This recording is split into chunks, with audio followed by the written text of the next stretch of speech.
Recorded Books presents an unabridged recording of Cocktail Hour Under the Tree of Forgetfulness by Alexandra Fuller, narrated by Bianca Amato, and directed by Claudia Howard.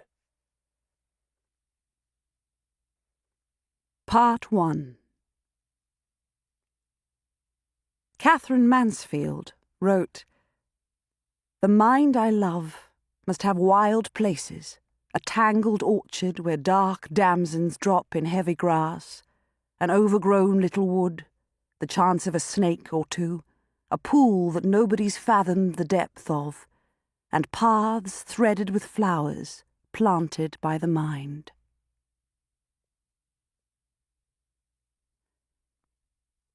Nicola Fuller, of Central Africa, learns to fly.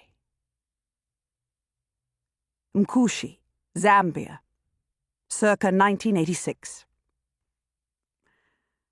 Our mum, or Nicola Fuller of Central Africa, as she has on occasion preferred to introduce herself, has wanted a writer in the family as long as either of us can remember, not only because she loves books and has therefore always wanted to appear in them, the way she likes large, expensive hats and likes to appear in them, but also because she's always wanted to live a fabulously romantic life for which she needed a reasonably pliable witness as scribe.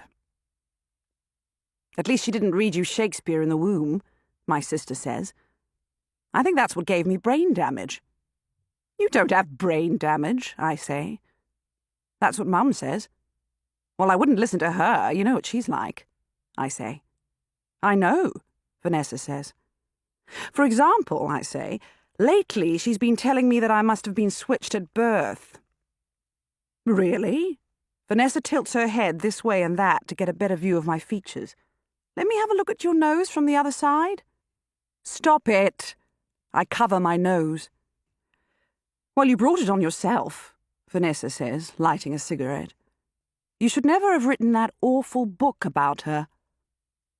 I count the ways Vanessa is wrong. For the millionth time, it's not awful, and it wasn't about her. Vanessa blows smoke at the sky placidly. That's not what Mum says. Anyway, I wouldn't know. I haven't read it. I won't. I can't. I'm brain damaged. Ask Mum. We're sitting outside Vanessa's rock house near the town of Kafue. Wisely, Vanessa has grown up to be an inscrutable artist. Fabric, graphics, and exuberant tropical canvases, all expressed with a kind of non-committal chaos, so no one can really pin anything on her. And anyway, no matter what happens, Vanessa always behaves as if everything will resolve itself in time as long as no one panics. Her bathroom, for example, has a tree growing through the middle of its thatched roof, very romantic and picturesque, but a pitiful defence against rain and reptiles. Vanessa says vaguely, "Oh, just keep your shoes on and have a good look before you sit anywhere, and you should be all right." The rest of the house, attached to the wildly impractical bathroom, has a total of 3 tiny rooms for Vanessa, her husband, and their several children, but it's built on the summit of a kopje, so it has a sense of possibility, like a closet with cathedral ceilings. We sit outside where the air smells of Miombo woodland, and we smoke cigarettes and look at the comforting lights from the scores of cooking fires smouldering from the kitchens in the surrounding village. Occasionally we hear a dog barking from the taverns on the Kafue road, and soldiers in the nearby army camp shouting to one another or letting off the odd stray bullet. It's all very peaceful. "Have another glass of wine," Vanessa suggests by way of comforting me. "You never know. Mum might forgive you, eventually." In my defence, the awful book, whose full and proper title can never be mentioned in the company of my family, was not all my fault. I had felt more than a little encouraged to write it, directed even, by Nicola Fuller of Central Africa herself.